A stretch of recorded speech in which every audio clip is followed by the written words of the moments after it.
Hey guys, this is Eric Crownover from Nerdy Geek Talk, the source for all your nerdy geeky needs, here with episode 6 of Why Eric Why. And this episode is about why do I want to design Transformers toys. So, if you watched my journey to toy design, the first episode, the do you really want to get into this? This kind of retraces a lot of that into a bit more detail, but basically it covers a lot of the same topics as that. So, why do I want to design Transformers toys? There's a couple reasons, and there are certainly downfalls to it, but it's a choice that I've made that I want to do at some point in my life, and so here are the reasons why. For starters, you get to pick what you make. You don't get to do whatever every single character you want. I mean, if you stay on the brand long enough, I'm sure you can work in most of the characters you want to do at a certain point, but you don't get to pick every single character of every single toy line because it's a design team, not just you, and you have to meet certain requirements like, there's got to be an Optimus Prime, a Megatron, Bumblebee, and pretty much every toy line. But you know what I mean? You get to make characters that you want. Like, you get to fit them into toy lines, and you get to decide how they look, how they transform, and all that. Um, so that's a huge part of it. Now, the sad thing about that is it's not a surprise whenever one of your favorite characters gets made, because guess what? You decided it, or you were there in the meeting where it was decided. But still, I want to because I want to be able to put out my own interpretation of those characters and my own reimagining, not necessarily G1 with ball joints, which is cool and stuff, but I would like to do my own takes on characters. Also, make sure that certain characters I love that aren't necessarily the most popular do get made at some point. But yeah, the other factor, which is really, really neat, is you're making, when you're a toy designer for any company, but especially Hasbro, and again, on any toy line they have, but on Transformers is the one I want to do, you're making a toy, you're designing a product, and once you finish that, it gets produced across the world and then distributed, like on the other side of the world, and then it gets distributed across the entire world in stores where pretty much wherever you are, you can walk, well, not necessarily walk, but you can go to a store, Target, Walmart, Kmart, whatever you have near you, Toys R Us, all that.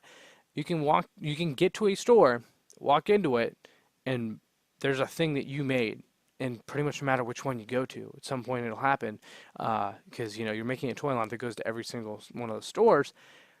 That's pretty neat. That's quite an accomplishment. You design something that's almost anywhere across like the world, and especially your world. If you live in America and stuff like that, and you design something that no matter where your family lives in the country or a lot of places in the world, they can just go to a store near them and pick up a thing that you designed.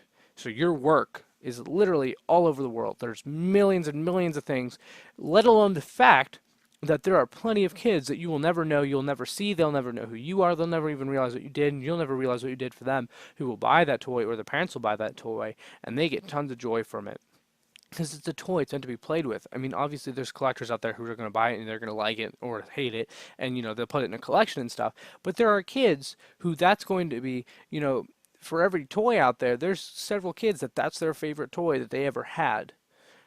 So you're designing things that are going to bring kids and adults too, but mainly kids joy across the world. That's pretty neat because again, they're in stores everywhere.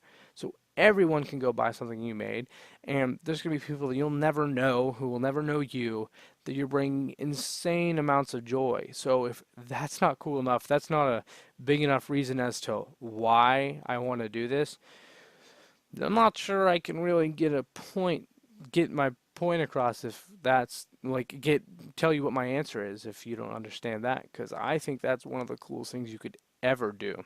Again, it's neat that you get to pick the characters, you get to pick the design, whether you do purely G1, no, like not G1, but pure source material or your own take on a character. You get to, I said you get to pick the characters, but you get to decide how they look, how you get to decide how they transform, stuff like that. You get to see your work everywhere, and anyone can walk into a store, find your work. But the main thing is that you're bringing joy across the world because toys bring joy, and yeah, the fact that you can make something, you can make several things, and that there's a bunch of kids out there that's their first Transformer, or that's their favorite one, or that's their favorite toy they've ever had. You're going to make something that shapes someone's childhood and possibly even their life if there's few people that, again, a small amount of people that will buy the toys as kids that will grow up to become collectors and stuff. Like, you can cause that. Which, if collectors are weird, then are you causing something good or bad? No, I'm kidding. I love collectors. We're an odd bunch, but yes, you could possibly, influence the next generation of collectors, which is really neat, really weird too. It's just kind of mind-blowing. It's hard to wrap your head around the fact that you're designing something that's everywhere in the world, anyone can buy, and there's a billion people out there that are gonna get a ton of joy out of this that you're never even gonna know, you're never even gonna see. I mean, you can look up reviews online and stuff, but again, that's what collectors and people like that think of your toys. There's gonna be tons of little kids out there that this means something to them. This piece of plastic that you designed to look like a character that you liked in your childhood, or a character from a show, from a franchise, that a new character in a show, obviously, that you really like, the franchise. You're making something that means something to them. It's more than just a piece of plastic, which is just really neat.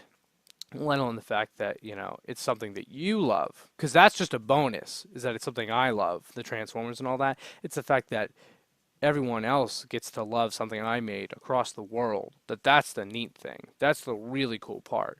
My love of Transformers is what got me to the point where I realized that I could do that for everyone else. So that's why I want to become a toy designer. I don't think there's really much to elaborate on except for that. I don't think there's really a reason you can beat that either. I think that's by far the coolest thing I could ever do.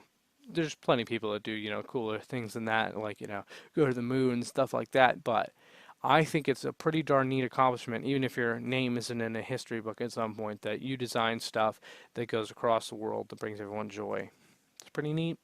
I got called an elf once, actually, by a kid in a restaurant that I went to. It was this father and a son, and I was there with my mother, and we, talked for a while. I'd gone to the bathroom at a certain point. Whenever I came back, the kid had asked me, "So you want to be an elf?" And I was really confused. I didn't understand, but it was explained to me that my mother had told him that I wanted to design Transformers. This was a year, maybe a year and a half ago. That I wanted to design Transformers toys. And so that's like what I wanted to do when I got older, because they were asking, what I'm going to go to school for and all that. That's before I was in college. Um, so yeah, this kid had said that you're like, oh, you want to be an elf, which was funny because I'd never ever thought about it before that point. That yeah, I want to be a toy designer, which is a toy maker, which is an elf, which is kind of funny because elves, spoiler alert, Santa isn't he's not exactly real the way we like to say he is, and neither are the elves. But what they do is they spread joy around the world by delivering toys and stuff. I get to be a real life elf. Just saying. It's pretty neat. It's pretty magical, even if it's not magical in the way that we tell our little kids and stuff. I still get to spread joy around the world through toys. So that's why I want to be an elf. Thanks for watching, guys. Bye.